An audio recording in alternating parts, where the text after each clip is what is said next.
Moving on to the next exercise in Chapter 7, we are looking at 7-5. In 7-5, we have a situation where we have a company that has been manufacturing its own product for its curtain rods. The company is currently operating at 100% capacity, and variable manufacturing overhead is charged to production at the rate of 70% of labor cost. The direct material and the direct labor cost per unit to make a pair are $4 and $5 respectively. Normal production is 30,000 units, that is for the year. A supplier has offered to make a pair of these products for $12.95 per unit. If we accept the supplier's offer, all variable costs, manufacturing costs, will be eliminated. But the $45,000 of fixed manufacturing overhead currently being charged to this particular product will have to be absorbed by other products, which means that's not going to go away. That 45,000 has to be eaten by the other products. So the question is, should we continue making our own product or should we buy the product? So we're going to again work on an incremental analysis to decide on how we should proceed. Okay, so let's look at the information that has been given to us so far and put that down in Excel.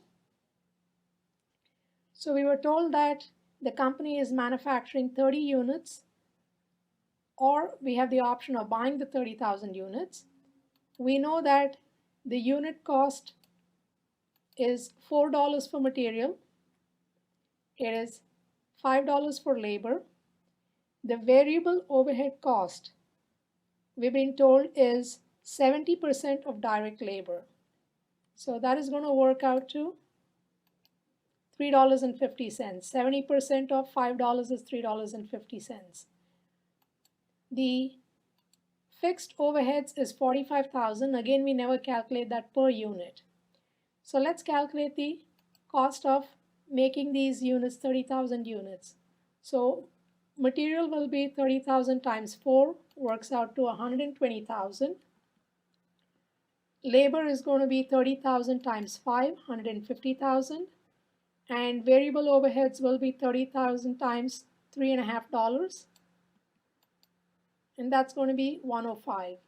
When we combine these numbers, we're going to have $420,000 is the price to manufacture these the products over here.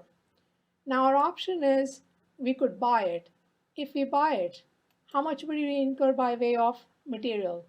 The answer is zero. It's a variable cost. I don't need to spend anything on material if I'm going to buy it.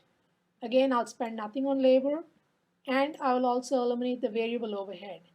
What about this fixed overhead? That's going to stay. That's not going away. Remember we said some other product has to absorb this cost, otherwise it's still over here.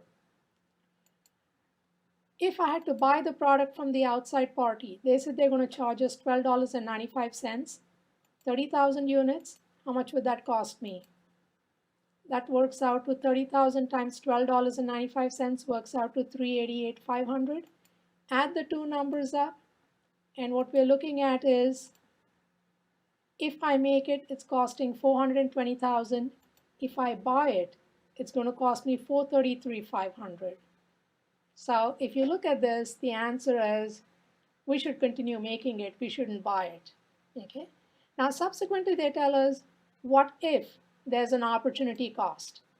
Okay, and the opportunity cost is basically they're saying we'll be able to absorb the cost elsewhere, therefore we don't have to worry about it. In that case, what happens over here? The cost drops to $413,500. The opportunity cost is $20,000. Okay. So now we are comparing 420 with 413,500, and the answer would change, and we'd say we should buy the product from the outside party. Now, what else do you need to consider beyond these numbers when you're advising management about the situation? How much control do we have over our production process and what we are doing? Probably a lot if we've been doing this for a long time. These numbers that we have in this column for make, we know exactly what it is. We have pretty good control over it. This column of buy, we know what we've agreed to in terms of price. Is that a firm price we have? That's the first question. Second is, is the quality of the product we're going to buy going to be as good as what we make? How reliable are they? Is there any chance that they may not be able to deliver us that 30,000? Those are all the other factors that management has to consider before just looking at these numbers. But the initial numbers that we played with, the answer was no. The accountant would say, financially, it doesn't make sense. It's going to hurt your bottom line. So, unless there is something very superior about the product we buy from outside, such as if we buy it from outside, if we can sell it for a higher price, that may change some of the numbers we're looking at over here.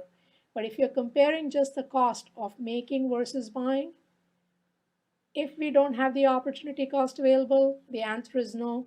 If we have the opportunity cost, our answer may change over there. So I hope you get an idea as to how we're going to continuously work on using this accounting information to make decisions.